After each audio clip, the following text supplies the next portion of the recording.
The Imakandi?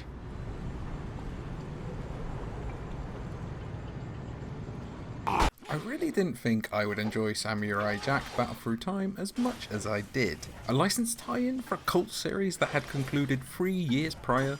That's usually a big warning sign, yet Battle Through Time wasted no time in making me discard my cynicism. It's the definitive Samurai Jack video game experience. Battle Through Time wears its influences on its sleeve, taking bits from Devil May Cry here and parts from Bayonetta there, though not quite with the same devilish pace and scope for wild combos.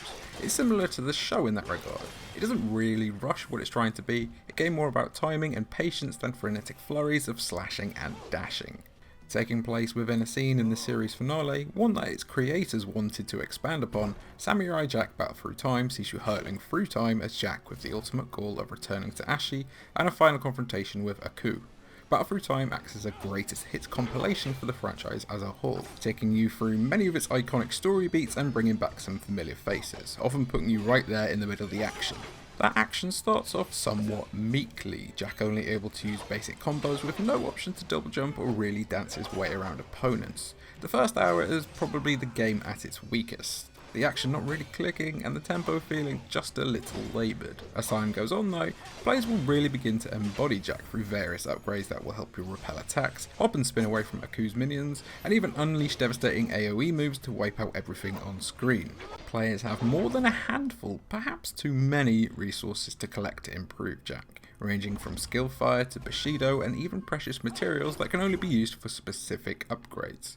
Gold can be used to purchase different weapons and ammunition from the samurai, who can also train Jack for each specific weapon type and help him unlock some extra moves them. On top of that, there's also Ki Fire for devastating one-hit kill moves and Dharma for temporary buffs. There's a lot going on in Battle Through Time. It's really not just the simple tie-in. What really helps the game's action to stand out are the various weapons you will pick up throughout your journey, giving you plenty of options against opponents with different weaknesses. For instance, I found that undead enemies weren't too keen on getting punched in the face, and I could seamlessly swap to Jack's fists with the D-pad, juggle them in the air with an uppercut, and then smash down with a spear to finish them off while inflicting splash damage to everyone else. Other weapons, such as a giant hammer, deal huge damage while being painfully slow to use, but each weapon at your disposal has their own strengths and weaknesses.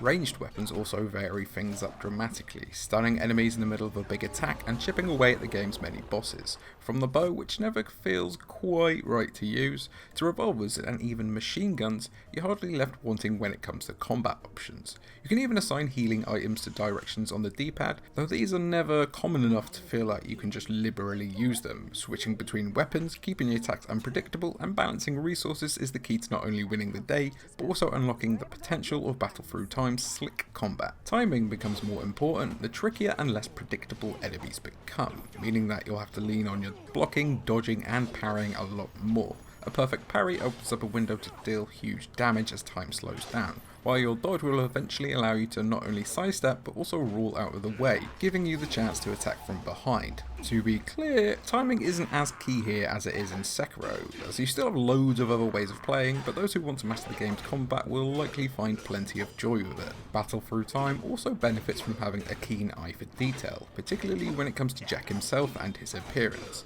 Upon taking damage, Jack will become more and more unkempt, his clothes torn and his hair loose when on the verge of death. As well as being a neat nod to how battered Jack gets in the show on a regular basis, it also helps the player to gauge their health without glancing up at their life bar. On top of that, there are tons of little Easter eggs that eagle-eyed Jack fans will love, including a blink and you'll miss it usage of its unforgettable theme tune. There's so much to do and find in Battle Through Time that it actually beefs up its somewhat slender length. Playing on Samurai, which is medium difficulty, I was able to see the credits roll in 5.5 hours, with only a few failures in the midst of it all. This may seem short for some, but playing on high difficulties will of course fluff that up a lot, as well as providing the best way to make use of all of the upgrades. Despite completing the story, I still had an absolute ton of upgrades to unlock, not to mention all the collectibles hidden away for full completion. Battle Through Time even gives you things to do beyond the story, missions unlocking after the final battle. These range from boss encounters to simply getting as good a score as you can, and even endless missions for those who are brave/crazy enough to complete the game on Master Samurai difficulty. Speaking of that difficulty, I tried it for 5 whole minutes, and can confirm that it is completely beyond my brain to beat. Though anyone who revels in other rock-hard character action games will probably find it to their liking. For me though, it's a solid no thank you. Unfortunately, as good a goodbye as Battle Through Time is overall, there are some spots where the lower budget seeps through. Animations can often be rough and very rigid, Jack turning like a robot fridge during some cutscenes, and climbing up walls may be some of the most unconvincing traversal I've ever seen. On top of that, the game's few platforming segments feel beyond finicky. You're not really able to satisfyingly leap around, and instead having to fiddle a lot to land in a pixel perfect way and on the exact spot the game wants you to.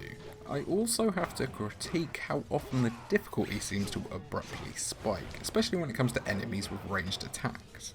It's difficult to close the gap when there are multiple enemies with guns and lasers as their attacks, as they will stun you out of movements, resulting in you often getting trapped in a combo of fire. This is probably by design to players make the most of their own ranged attacks, but when resources seem scant and your weapons can break, a mechanic I'm still not quite sure of, it's not always as easy as that. These attacks are on the weak side and will rarely lead to your death, but man, it's just plain annoying to be stuck in a flurry of nonsense. Though it might have a few issues, I couldn't help but absolutely adore Samurai Jack Battle Through Time as a love letter to the series as a whole, and just a plain fun game in its own right. While not the slickest, fastest character action out there, Battle Through Time feels like a game that fans will be playing time and time again. Ooh, beat those feet, babe. You're a natural. Beat it, beat it, do that now. 8 out of 10. Watch out. Battle Through Time might go down as one of 2020's surprise hits. So sports fans, those are my thoughts on Samurai Jack Battle Through Time. Be sure to let me know what you think down below and if you'll be getting the game, and thank you for watching.